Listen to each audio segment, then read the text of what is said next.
ये कहानी एक ऐसे फोन की है जो बताएगा कि फ्यूचर में क्या होने वाला है, यानी कि आगे की जिंदगी में उस इंसान के साथ क्या होगा जिसके पास भी ये नई टेक्नोलॉजी का फोन होगा। कहानी के शुरू में हमें एक औरत दिखाई जाती है जो अभी तक एक स्टेशन पर थी। वो अपने फोन को लगातार देख रही थी। जो जो उसके फोन में उसको मैसेजेस मिल रहे थे वो बिल्कुल वैसे ही करती है, और इसी वजह से वो औरत अपनी ट्रेन भी छोड़ देती है। उसको मैसेज आता है कि वो दूसरी ट्रेन में बैठ जाए, पर वो उस ट्रेन में नहीं बैठती और दूसरी ट्रेन बदलने की कोशिश करती है। इसी वजह से वो ट्रेन के नीचे आ जाती है और उसकी मौत हो जाती है। यानी कि उस औरत ने अपने फोन की बात नहीं मानी और उसकी मौत हो गई। इसके बाद कहानी में हम एक आदमी को देखते हैं जिसका नाम मैक्स था।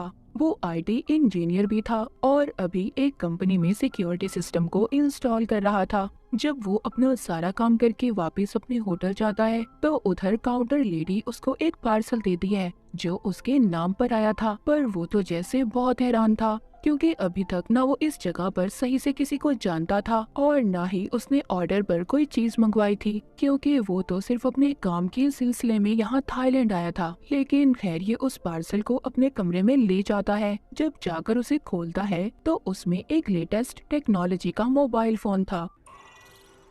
उस फोन पर जीजीटी की ब्रांडिंग थी, मतलब इस कंपनी ने इस फोन को बनाया था। वो हैरान था कि ऐसी तो कोई कंपनी मार्केट में नहीं है। खैर कुछ टाइम के बाद उसी मोबाइल फोन पर मैसेज आता है कि उसे आज रात और इसी होटल में रुक जाना चाहिए, क्योंकि कल इस होटल में लोगों को खास किस्म का डिस्काउंट दिया जाएगा। मैक्स को ये आइडिया बहुत अच्छा लगता है, क्योंकि एक दिन और रुककर वो थाईलैंड घूमना चाहता था। इसीलिए वो एक और रात के लिए कमरा रहने के लिए ले लेता है और अगली सुबह की फ्लाइट को भी वो कैंसिल कर देता है। जब मैक्स यहाँ पर रुककर घूम रहा था, एंजॉय कर रहा था, तभी वो खबर सुनता है कि जिस प्लेन में वो जाने वाला था वो आज के दिन क्रैश हो चुका था। उसका एक्सीडेंट हो गया था। मैक्स ये खबर सुनकर शुक्र करता है कि वो आज वापस नहीं गया और अपने आप को खुश नसीब भी मानता है। अब दोबारा से उसको फोन पर मैसेज आता है कि अगर तुम अमीर होना चाहते हो तो तुम्हें एक स्टॉक को खरीदना होगा, पर वो इस बात पर ध्यान नहीं देता और उस मैसेज को डिलीट कर देता है। पर जब वो अपने कमरे में था तो वो टीवी पर खबर सुनता है जिस स्टॉक को खरीदने का मैसेज उसके पास आया था उसकी कीमत बढ़ गई थी।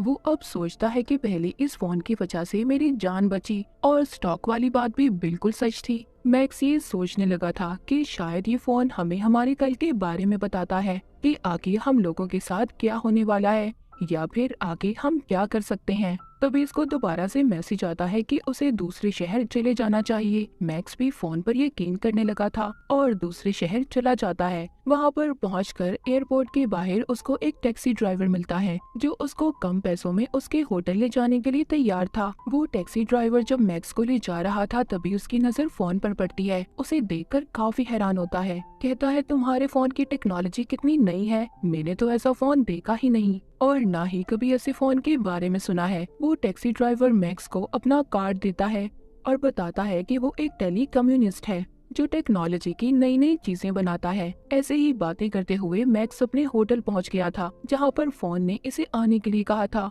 वहां पर पहुंचते ही उसे दोबारा से मैसेज आता है कि कसिनो में जाकर उसे खेलना चाहिए। मैक्स भी ऐसा ही करता है। मैक्स को कसिनो के खेल का ज्यादा नहीं पता था, इसलिए वो उस मशीन तक जाता है जिसके बारे में इसे फोन पर मैसेज आया था, पर वहाँ पर पहले ही एक आदमी बैठा खेल रहा था। तभी मैक्स को दोबारा मैसेज आता है कि इस मशीन पर जैकपॉट लगने वाला है। वो अब उस आदमी को उस मशीन पर से हटाने के लिए ढेर सारे पैसे देता है जिससे कि वो इस मशीन से हट जाए, और ऐसा ही होता है। तभी मैक्स पहले ही कोशिश में बहुत सारे पैसे जीत जाता है।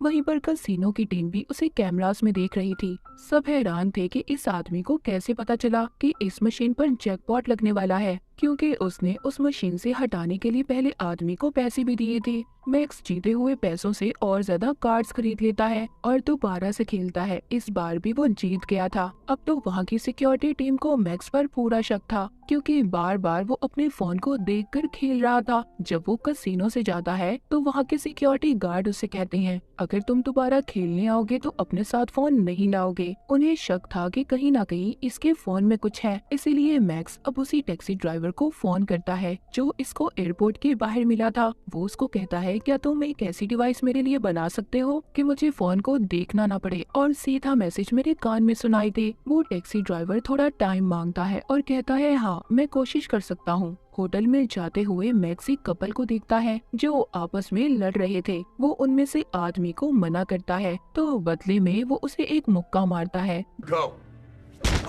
जिससे मैक्स बेहोश हो गया था। यहाँ पर पता चलता है कि ये कपल दरअसल कसिनो के खुफिया एजेंट थे और पता करने आए थे कि मैक्स इतने पैसे अपने फोन से कैसे कमा रहा है। वो उसके फोन का सारा डाटा हैक कर लेते हैं। जब मैक्स को होश आता है तो वो लड़की मैक्स का शुक्रिया करती है कि उसने उसकी जान बचाई, पर साथ साथ उसने कसिनो के मैनेजर को सारा डाटा भेज दिया था। पर अभी भी उन्हें नहीं पता चलता कि उसको मैसेजेस कहां से आ रहे हैं। उधर दूसरी तरफ टैक्सी ड्राइवर ने भी मैक्स के लिए नई डिवाइस को बना दिया था जिसे वो कानों में पहन लेता है और दोबारा से कसिनो में खेलने के लिए जाता है और वही कुछ करता है जो मैसेजेस में उसे करने के लिए कहा जा रहा था। वो लगातार पैसों पे पैसे जीत रहा था। वहाँ की सिक्योरिटी भी तंग आ चुकी थी, इसलिए मैनेजर आकर उसे पकड़ लेता है और उधर ही FBI के एजेंट भी आ चुके थे। FBI की टीम मैक्स को पकड़कर अपने साथ ले जाती है और पूछती है, सच सच बताओ तुम्हें मैसेजेस कौन कर रहा है। पर इस बारे में मैक्स खुद भी कुछ नहीं जानता था।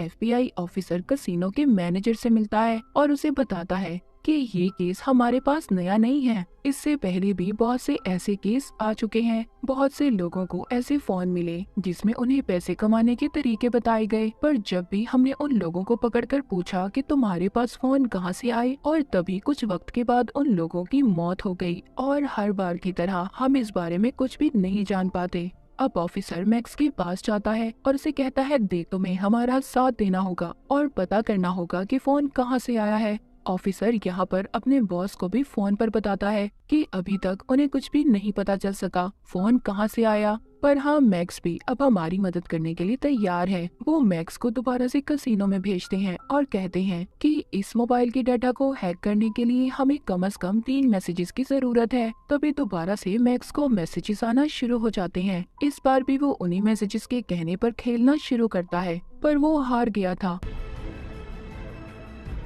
को एक मैसेज मिलता है जिसमें लिखा था कि मैं जानता हूँ कोई मेरा डाटा हैक करने की कोशिश कर रहा है। उधर FBI के एजेंट ने मोबाइल के डाटा को हैक कर लिया था। जब उनका बॉस ये सब देखता है तो सबको जाने का कहता है, जैसे वो इन सब चीजों के बारे में पहले ही जानता था। ऑफिसर अपने बॉस को फोन करके बताता है कि इस फोन का जरिया एशलॉन एक सुपर कंप्यूटर है। उसका बॉस तो पहले ही कंप्यूटर के बारे में जानता था, पर वो किसी को कुछ भी नहीं बताता क्योंकि उसके बताने से वो खुद भी फंस सकता था। ऑफिसर बताता है जो कि आर्टिफिशियल इंटेलिजेंस से चलता है, जिसको सिक्योरिटी के लिए बनाया गया था। सब बातें सुनकर बॉस को ये लग रहा था कि उसको किसी ने हैक किया है। यहाँ पर बॉस एक दूसरे एजेंट को अपने साथ मिलने का कहता है जो मैक्स की तरह ही दिखता था। उसको मैक्स का फोन भी दिया गया था। तभी उसको मैसेज आता है कि रोड को क्रॉस करो। जैसे ही वो ऐसा करता है उसको गाड़ी टक्कर मार देती है।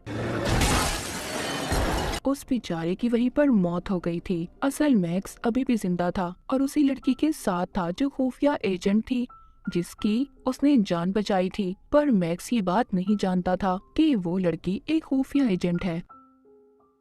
तभी वो लड़की देखती है कि छत पर एक आदमी गोलियां चलाने वाला है। वो समझ गई थी कि ये लोग मैक्स को मारना चाहते हैं। ऐसा क्यों था? क्या उस फोन की वजह से? ये बात कोई भी नहीं जानता था, पर वो लड़की सबको मार देती है और मैक्स को भी बचा लेती है। अब मैक्स को पता चल चुका था कि वो लड़की जो इसके साथ रह रही थी वो एक एजेंट थी और इसके साथ प्यार करने का नाटक कर रही थी। तभी यहाँ पर हमें पता चलता है कि उन लोगों को मारने FBI के बॉस ने भेजा था। कुछ न कुछ तो जानता था वो उस मोबाइल के बारे में और उसे ऐसा लग रहा था कि मैक्स उनके बारे में काफी कुछ जान गया है, इसीलिए उन आदमियों को मरवाने भेजा था। मैक्स अब खुद भी जानना चाहता था कि ये मैसेज इस फोन पर आखिर कहां से आ रहे थे। उधर बॉस ने भी इस पर नजर रखी हुई थी। मैक्स अब टैक्सी ड्राइवर के पास जाता है जो कम्युनिस्ट था। उसको फोन देकर कहता है तुम्हें पता करना होगा कि सारे मैसेजेस कहां से आ रहे हैं। वो कहता है हाँ मैं पता तो कर लूंगा, पर इस बारे में पता करने में मुझे घंटे लग सकते हैं। जिसके बाद वो सब पता करने की कोशिश करता है। इस बार उसे सब पता चल चुका था। वो बताता है ये सारे मैसेजेस एक सुपर कंप्यूटर कर रहा है, जिसको एशलॉन एआई भी कहा जाता है, जो सब कुछ खुद से सोच सकता है। मैक्स को सब कुछ अजीब लग रहा था कि एक कंप्यूटर वो भी इतना कुछ कैसे कर सकता है। वो बताता है कि ये कोई आम कंप्यूटर नहीं है, ये हर तरह की मशीन को कंट्रोल में कर सकता है, और इसीलिए उसने तुम्हें पहले ही बता दिया था कि तुम उस प्लेन में मत जाओ कि वो क्रैश होने वाला है। वो कहता है कि ये कंप्यूटर इतना स्मार्ट है कि हर तरह की मशीन के बारे में पता कर सकता है। जब वो ये सब बता ही रहा था तभी उधर कुछ आदमी आ जाते हैं जो मैक्स को मारने आए थे। वो यहाँ से जल्दी से गाड़ी में बैठकर चले जाते हैं। उनका पीछा एफबीआई के एजेंट कर रहे थे, पर मैक्स उनमें से एक ऑफिसर को पकड़ लेता है। अब वो मैक्स को सारी सच्चाई बताता है। कहता है कि हम तुम्हें इसलिए मारना चाहते थे ताकि उस कंप्यूटर का राज किसी और को पता न चल सके, जिसको हमने ही बनाया है। पर अब वो खुद से काम कर रहा है जो खतरा बन सकता है, इसीलिए हम तुम्हें मारना चाहते थे ताकि इस बारे में तुम किसी को कुछ ना बताओ। तभी मैक्स को मैसेज आता है। उसको उसी जगह पर जाने का कहा गया था जहाँ पर मैक्स ने सबसे पहले सिक्योरिटी सिस्टम को इंस्टॉल किया था। वहाँ पर भी वो कंप्यूटर मैक्स को कैमरे की मदद से देख रहा था, और उसको यहाँ पर मैसेज आता है कि यहाँ पर जितने भी कंप्यूटर है सबको एशलॉन सुपर कंप्यूटर से कनेक्ट कर दो, जोड़ दो, जिससे वो कंप्यूटर अपडेट हो जाएगा।